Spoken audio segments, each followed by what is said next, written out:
Hello guys ମୁଁ ଜ୍ୟୋତି ପୁଣି ଆପଣମାନଙ୍କୁ ସ୍ୱାଗତ କରୁଛି ମୋର ଏଇ YouTube channel creator Jyoti Ranjan. ଆଜି ମୁଁ ଆପଣମାନଙ୍କ ପାଇଁ ପୁଣି ଏକ ନୂଆ ଭିଡ଼ିଓ ନେଇ ଆସିଛି, ଯାହାକି ସେଇ ବିଦ୍ୟାଳୟ ସ୍ତରୀୟ ଭିଡ଼ିଓ ଏବଂ ପାଠପଢ଼ା ସ୍ତରୀୟ ଭିଡ଼ିଓ। ତୃତୀୟ ଶ୍ରେଣୀର ଜଣା ଅଜଣା ବହି, ତୃତୀୟ ଶ୍ରେଣୀର ଯେଉଁ ଜଣା ଅଜଣା ବହି ଅଛି, ସେ ବହିରେ ଥିବା ଗୋଟେ ବିଷୟ ଅଛି ଯାହାର ନାମ ହେଉଛି ବୃତ୍ତି। ସେ ବୃତ୍ତିକୁ ପିଲାମାନଙ୍କୁ କେମିତି ଶିକ୍ଷା ଦେବା, ପିଲାମାନଙ୍କୁ କେମିତି ବୁଝେଇ ପାରିବା ସଠିକ୍ ଉପାୟରେ, ତା ଉପରେ ମୁଁ ଏକ ଛୋଟ ଭିଡ଼ିଓ ନେଇ ଆସିଛି। ଯଦି এই ଭିଡ଼ିଓଟି ଆପଣମାନଙ୍କୁ ଭଲ ଲାଗିବ, ସବୁଥର ପରି ଭିଡ଼ିଓକୁ ମଧ୍ୟ ଲାଇକ୍, କମେଣ୍ଟ ଏବଂ ସେୟାର କରିଦେବେ।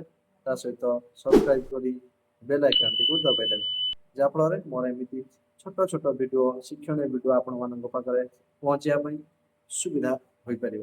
ଚାଲନ୍ତୁ ଆଉ ଡେରି ନ କରି ଆରମ୍ଭ କରିବା ଆମର ଏଇ ଛୋଟ ଭିଡ଼ିଓଟିକୁ। Let's go. ହେଲା, ମୁଁ ଯେତେବେଳେ ପ୍ରଥମେ ଗୀତ ଗାଇବି, ହେଲା, ଗୀତରେ ମୁଁ କୋଉ ପ୍ରକାର ବୃତ୍ତିକୁ, କୋଉ ପ୍ରକାର କାମକୁ ସୂଚଉଛି ତାର ନାଁ ତମେ ମତେ କହିବ। ହେଲା, ମୁଁ ଗୀତ ଗାଇବି, ମୁଁ କାହାକୁ ସୂଚଉଛି, ମୁଁ କାହାକୁ ରିପ୍ରେଜେଣ୍ଟ କରୁଛି, ତାର ନାଁ ମତେ ତମେ କହିବ। ମନେ ରହିଲା? ହାତରେ ଜାଲ କାଖେ ଖାଳେଇ ନଈ ପୋଖରୀ କୂଳେ ପାଣିରୁ ଧରି ଆଣିଲେ ମାଛ କୁଟୁମ୍ବ ମୋର ଚଳେ। ମୁଁ କିଏ? କିଏ ସେ? କେଉଟ। ବରଷା ଖରା ଶୀତ କାକର ଶହୀ ଥରକୁ ଥର, ବରଷା ଖରା ଶୀତ କାକର ଶହୀ ଥରକୁ ଥର, ସରଜି ଦିଏ ଫସଲ ଢେଉ ଏହି କ୍ଷେତରେ ମୋର। ମୁଁ କିଏ? ମୁଁ କିଏ? କୃଷକ। ଗାଈ ମଇଁଷି ପାଳଇ ମୁଇ, ଗାଈ ମଇଁଷି ପାଳଇ ମୁଇ ପାଳେ କୁକୁଡ଼ା ଛେଳି, ଅରଜି ଧନ ସେଇ କାମରୁ କୁଟୁମ୍ବ ମୋର ପାଳି। ମୁଁ କିଏ? ମୁଁ କିଏ? ଗୋପାଳକ। ବୁଲାଇ ଚକ ଚଲାଇ ହାତ, ବୁଲାଇ ଚକ ଚଲାଇ ହାତ ମାଟି ପିଣ୍ଡୁଳା ପରେ, ହାଣ୍ଡି ପଲମ ମାଠିଆ ଗଡ଼ି ଗଡ଼ଇ ମହୁ ଜରେ। ମୁଁ କିଏ?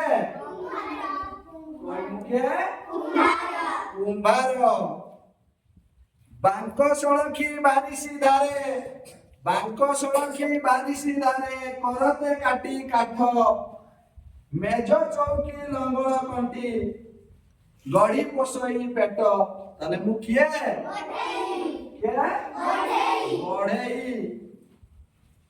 ଭାଟିରେ ମୋର ତାତିଲା ଲୁହା, ଭାଟିରେ ମୋର ତାତିଲା ଲୁହା ହାତୁଡ଼ି ମାଡ଼ ଖାଏ, ଦା କଟୁରୀ କୋଦାଳ କୋଡ଼ି ମୁହିଁ ଜଗାଇ ଦିଏ।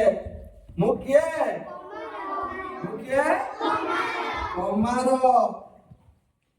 ଚଳାଇ ତନ୍ତ କରିମି ହନ୍ତ, ଚଳାଇ ତନ୍ତ କରିମି ହନ୍ତ ବୁଣେ କପଡ଼ା ଥାନ, ଲୁଗା ଗାମୁଛା ଶାଢ଼ୀ ଯୋଗାଇ ମେଣ୍ଟାଏ ଗୁଜୁରାଣ। ତାହେଲେ ମୁଁ କିଏ?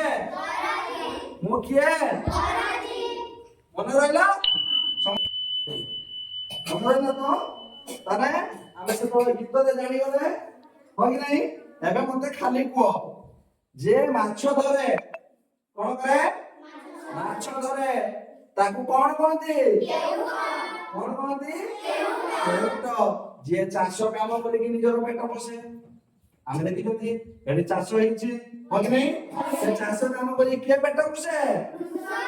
କିଏ ସେ? କୃଷକ ପେଟ ପୋଷେ। ସେମିତିକା ଗାଈ, ଛେଳି, ମେଣ୍ଢା, କୁକୁଡ଼ା ଏସବୁ ପାଳନ କରନ୍ତି କି ନାହିଁ? କରନ୍ତି। ତ ଯିଏ ପାଳନ କରେ ତାକୁ ଆମେ କଣ କହନ୍ତି? ଗୋପାଳକ। କଣ? ଗୋପାଳକ ବୋଲି କହନ୍ତି। ସେମିତିକା ଚକ ବୁଲେଇକି ମାଟିରେ ବିଭିନ୍ନ ପ୍ରକାର ହାଣ୍ଡି, ବିଭିନ୍ନ ପ୍ରକାର ଜିନିଷ ଯିଏ ତିଆରି କରେ, ମାଟିରେ ତିଆରି କରୁଥିବା ଜିନିଷ, ତାକୁ କଣ କହନ୍ତି? କୁମ୍ଭାର। କଣ କହନ୍ତି? କୁମ୍ଭାର କହନ୍ତି। ଯିଏ କାଠରୁ ବିଭିନ୍ନ ପ୍ରକାର ଜିନିଷ ତିଆରି କରେ, ହୁଏ, କଣ କହନ୍ତି? ବଢେଇ ବୋଲି ତାକୁ ଆମେ କହନ୍ତି। ଯେ କାଠରୁ ତିଆରି କରେ ତାକୁ କଣ କହନ୍ତି? ବଢେଇ ବୋଲି ଆମେ ତାକୁ କୁହନ୍ତି। ଯିଏ ଲୁହାରେ କାମ କରେ, ଲୁହାରୁ ବିଭିନ୍ନ ପ୍ରକାର ଜିନିଷ ତିଆରି କରେ, ଦା, କୋଦାଳ, ହଁ କି ନାହିଁ, ତାକୁ କଣ କହନ୍ତି? କମାର ବୋଲି କହିଥାଉ।